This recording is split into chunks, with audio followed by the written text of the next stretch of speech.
Aujourd'hui, 3 personnes t'ont dit quelque chose de positif.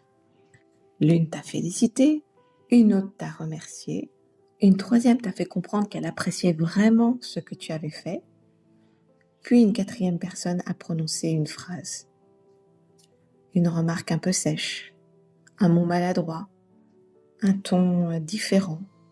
Rien de spectaculaire, mais le soir, devine à quoi tu penses encore. Pas aux 3 compliments, pas aux remerciements, pas à ce qui s'est bien passé, tu repenses à cette phrase. Tu réentends le ton, tu analyses les mots, tu demandes ce qu'elle voulait dire vraiment, tu cherches ce que tu aurais pu faire de travers et pendant ce temps, tout le reste a presque disparu. Bonjour et bienvenue sur le podcast Bonne Nouvelle, tu es hypersensible et haut potentiel. Aujourd'hui, j'aimerais te parler de ce phénomène très courant.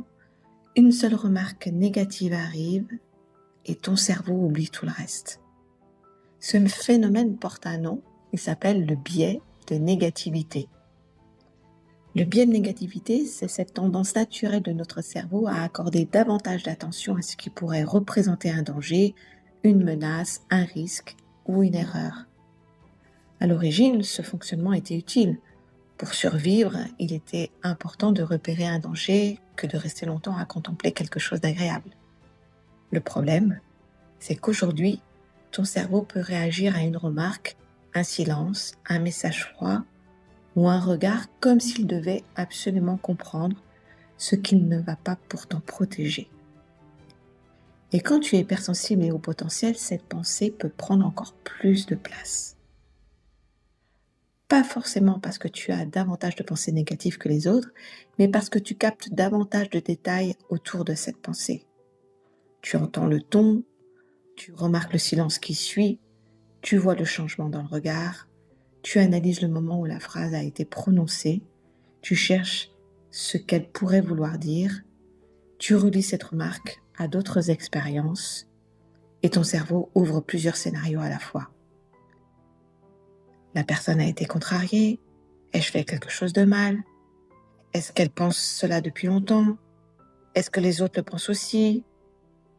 Est-ce que ça va avoir une conséquence? La remarque n'est donc pas seulement une remarque, elle devient une enquête. Et ton hypersensibilité ajoute souvent une intensité émotionnelle et corporelle à tout ce processus. Tu peux sentir ta gorge se serrer, ton ventre se nouer, ta poitrine se contracter, ton sommeil être perturbé, et plus tu y penses, plus cette remarque semble importante. C'est ainsi qu'une seule information négative peut finir par effacer tout ce qui s'est bien passé avant. Comme si ton cerveau braquait un énorme projecteur sur ce qui ne va pas et laissait tout le positif dans l'ombre. Cela ne signifie pas que tu es pessimiste, cela ne signifie pas non plus que tu cherches volontairement ce qui fait mal. Ton cerveau essaie de te protéger, mais il le fait parfois d'une manière disproportionnée. Et la solution n'est pas forcément de te forcer à penser positivement. Elle n'est pas non plus de nier ce qui t'a blessé. Si une remarque t'a touché, elle mérite d'être entendue, mais elle ne mérite pas forcément de devenir toute la réalité.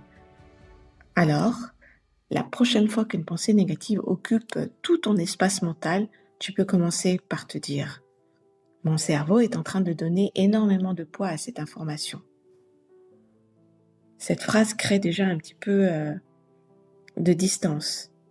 Tu ne dis pas que la pensée est fausse, tu ne dis pas que tu exagères, tu constates simplement que ton cerveau zoome. Puis, pose-toi cette question. Qu'est-ce que mon cerveau est en train d'effacer en ce moment? Les compliments reçus, le travail bien accompli, les personnes qui t'apprécient, les preuves que tu as déjà réussi, les moments où tu as été compétente, aimée, respectée ou reconnue. Tout ce qui montre que cette remarque n'est pas la totalité de l'histoire. Tu peux même noter 3 éléments que ton cerveau a laissés de côté. Pas pour annuler ce qui t'a touché, mais pour redonner à cette pensée sa juste proportion. Car le positif a souvent besoin d'être davantage remarqué pour laisser aussi une trace. Une belle chose arrive, reste quelques secondes avec elle. Ne passe pas immédiatement à la suite. Laisse ton corps l'enregistrer. Un sourire qui arrive, la respiration qui devient plus ample, la sensation de chaleur, la fierté, le soulagement, la joie. C'est cela nourrir ton cerveau autrement. Ce n'est pas faire semblant que tout va bien, c'est refuser qu'une seule information négative décide à elle seule de la manière dont tu vas regarder ta journée, ta valeur ou ton avenir. Tu peux également revenir au corps. Où cette pensée s'est-elle installée? Dans ta gorge, dans ton ventre, dans ta poitrine? À quel moment la tension a-t-elle commencé? Qu'est-ce que cette remarque a réveillé? Une peur de décevoir, une peur de ne pas être assez bien, une blessure du rejet, un besoin de reconnaissance, un besoin de respect? Observe cela avec douceur, t'aidera beaucoup plus que de te critiquer parce que tu penses trop. Parce que l'autocritique ajoute une nouvelle pensée négative à celle qui te faisait déjà souffrir. L'observation, elle, t'aide à comprendre. Alors, la prochaine fois que ton cerveau s'accrochera à ce qui ne va pas, rappelle-toi. Ce sur quoi ton cerveau zoome n'est pas forcément toute la réalité. Tu peux entendre ce qui t'a blessé, le prendre au sérieux, puis ouvrir le cadre, regarder aussi ce qui va bien, ce qui te soutient, ce que tu as réussi, ce qui t'a apporté de la joie, ce que ton cerveau avait laissé sortir de l'image. C'est précisément pour t'aider à faire ce travail que j'ai créé le guide « La gestion des pensées négatives ». Dans ce guide, je t'aide à reconnaître le biais de négativité, observer les pensées qui reviennent, identifier leur effet dans ton corps et entraîner ton cerveau à accueillir aussi ce qui est positif, rassurant et constructif. Pas pour devenir artificiellement positive, mais pour qu'une seule pensée négative ne puisse plus effacer tout le reste. Tu trouveras le lien vers ce guide dans la description de cette capsule et de cette chaîne. Et avant de nous quitter, j'aimerais que tu retiennes ceci. Tu ne choisis pas toujours la première pensée qui traverse ton esprit, mais tu peux apprendre à ne plus la laisser raconter toute l'histoire. Je te souhaite une très très belle journée. Je te retrouve très bientôt pour une nouvelle capsule de ce podcast Bonne Nouvelle. Tu es hypersensible au potentiel. À tout bientôt, Séverine.